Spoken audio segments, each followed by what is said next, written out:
Shalom, salam damai sejahtera untuk kita semua pada pagi hari ini.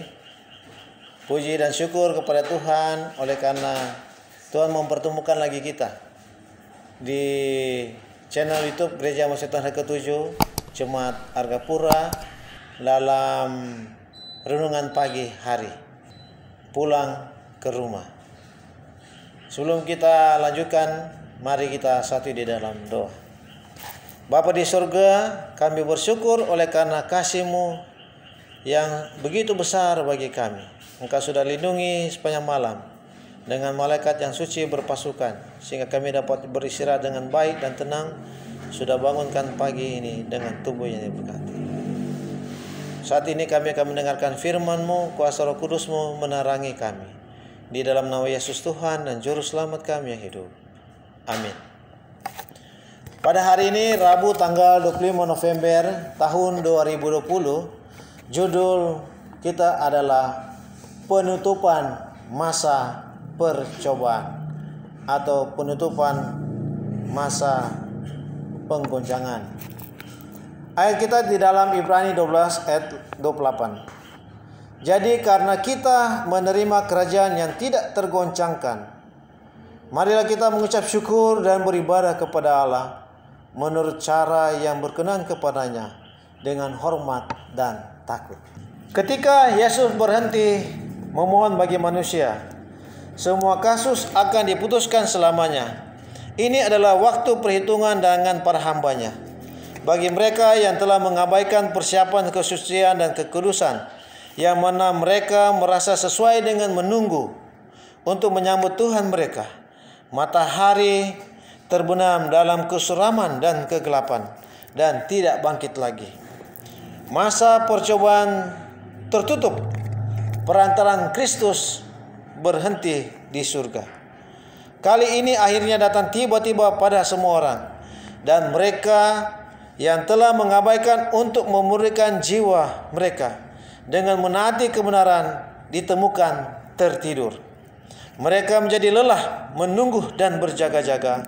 Mereka menjadi acuh tak acuh sehubungan dengan kedatangan guru mereka. Mereka tidak merindukan akan keberadaannya dan berpikir bahwa tidak perlu lagi berjaga-jaga terus menerus. Mereka kecewa dengan harapan mereka dan mungkin akan kecewa lagi. Mereka menyimpulkan bahwa masih ada waktu untuk bangun. Mereka pasti tidak akan kehilangan kesempatan untuk mengamankan harta duniawi. Akan aman untuk mendapatkan semua yang mereka bisa dapatkan dari dunia. Dan dalam mengamankan objek ini, mereka kehilangan semua keinginan dan ketertarikan akan munculnya sang guru. Mereka menjadi acuh tak acuh dan ceroboh, seolah-olah kedatangannya masih di kejauhan. Tetapi sementara minat mereka terkubur dalam keuntungan duniawi mereka, pekerjaan itu ditutup di tempat kudus surgawi dan mereka tidak siap. Saudara, dalam kutipan ini sangat jelas bagi kita semua bagaimana pada waktu Yesus berhenti sebagai imam besar, sebagai pengantara bagi kita, maka semua kasus itu akan diputuskan selamanya. Bagi orang yang tidak setia kepada Tuhan, yang selalu berjalan dengan setan, yang mau mengikuti akan kehendaknya, dan orang yang setia kepada kebenaran, yang mau mempertahankan kebenaran Kristus yang terdapat di dalam Alkitab ini, maka mereka itu akan diputuskan. Mereka akan menerima pahala. Dan ada yang berpikir bahwa Tuhan itu masih lama. Tetapi pada saat Yesus berhenti sebagai pengantara, maka kita semua, kehidupan kita sudah diputuskan. Apakah kita selamat atau tidak? Hanya ada dua, ya saudara. Hanya ada dua bagi kita. Bila kita setia kepada Tuhan, pada saat pintu atau masa percobaan itu terjadi, maka kita akan memperoleh kehidupan yang kekal. Tetapi apabila kita tidak setia kepada Dia, tidak mau mengikuti akan kebenaran-kebenaran Tuhan, dan kita dikatakan tertidur, maka kita akan memperoleh kematian yang kekal. Saudara yang kekasih dalam Yesus Kristus, jika saja diketahui bahwa pekerjaan Kristus di bait suci surgawi akan tertutup begitu cepat, betapa berbedanya mereka akan membimbing diri mereka sendiri, betapa sungguh-sungguh mereka akan berjaga-jaga. Sang Guru mengantisipasi semua ini, memberi mereka peringatan tepat waktu dan perintah untuk berjaga-jaga. Dia dengan jelas menyatakan kedatangannya yang tiba-tiba. Dia tidak mengukur waktu. Jangan sampai kita mengabaikan persiapan. Dan dalam kelambanan kita melihat ke depan, ke waktu ketika kita berpikir dia akan datang dan menunda persiapan. Jadi saudara, kita saat ini sedang menunggu Guru Agung kita atau Yesus Kristus untuk datang ke dunia ini. Jangan kita terlena dalam kehidupan kita, dalam keduniawian kita, sehingga kita tidak mempersiapkan diri. Bila saatnya datang tiba-tiba, jadi dia akan datang secara tiba-tiba. Dia tidak akan menyampaikan kapan dia akan datang, tanggal berapa dia akan datang, tahun berapa dia akan datang. Tetapi itu akan datang secara tiba-tiba. Kedatangan Yesus bisa saja secara tiba-tiba kepada diri kita masing-masing.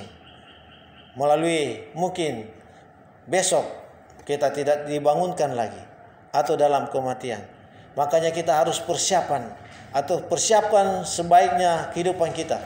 Sehingga bila Yesus datang secara tiba-tiba, baik secara global, kita sudah dipersiapkan.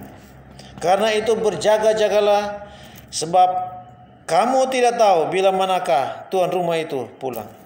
Namun ketidakpastian yang diramalkan ini dan tiba-tiba pada akhirnya gagal membangkitkan kita dari kebodohan menuju kesiapan yang tulus.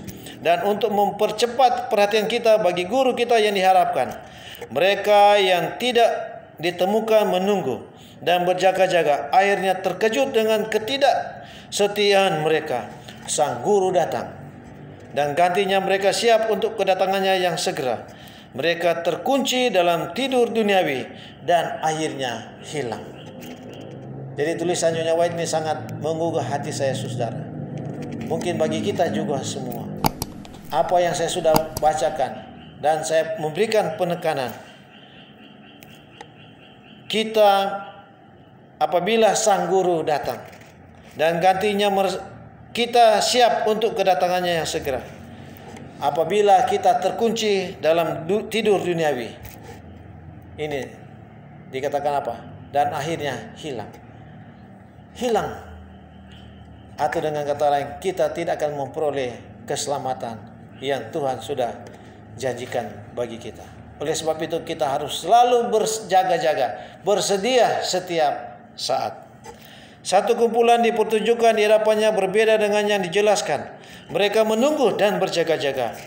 Mata mereka diarahkan ke langit dan kata-kata Tuhan mereka ada di bibir mereka. Apa yang kukatakan kepada kamu, kukatakan kepada semua orang, berjaga-jagalah. Jadi saudara, pada pagi hari ini mengajak bagi kita, mari kita berjaga-jaga untuk menantikan kedatangan Tuhan yang kedua kali. Karena kita melihat tanda-tanda akhir zaman. Kita sudah berada di zaman akhir. Tuhan tidak lama lagi akan datang untuk menjemput kita masuk di dalam kerajaan surga. Kiranya Tuhan memberkati kita pada pagi hari ini. Baik, saya akan akhiri dengan doa. Mari kita satu di dalam doa. Terima kasih kebenaran-Mu pada pagi hari ini. Menjadi berkat kekuatan iman bagi kami untuk selalu setia dalam kebenaran. Mau kehidupan kami untuk selalu berjaga-jaga, sehingga pada waktu Engkau datang, kami kedapatan setia dan kami tidak akan kehilangan untuk masuk dalam kerajaan surga. Tuhan di surga, meteraikan firman-Mu pada pagi hari ini kepada kami semua, umat-umat Tuhan, bahkan yang menyaksikan dan mendengarkan ini, menjadi kekuatan iman bagi kami untuk tetap setia kepada Engkau. Berkati dan lindungi kami sepanjang hari ini. Jauhkan sakit penyakit, kecelakaan mudah berlaku bagi kami. Singkirkan daripada kami semua. Segala aktivitas kami hanya serahkan ke dalam tangan kasih-Mu. Kiranya perlindungan keselamatan akan menjadi bagian kami semua. Terima kasih Tuhan, Engkau mendengar doa kami. Terima kasih Engkau mengampuni dosa kami. Di dalam nama Yesus Tuhan dan Juru Selamat kami yang hidup. Amin.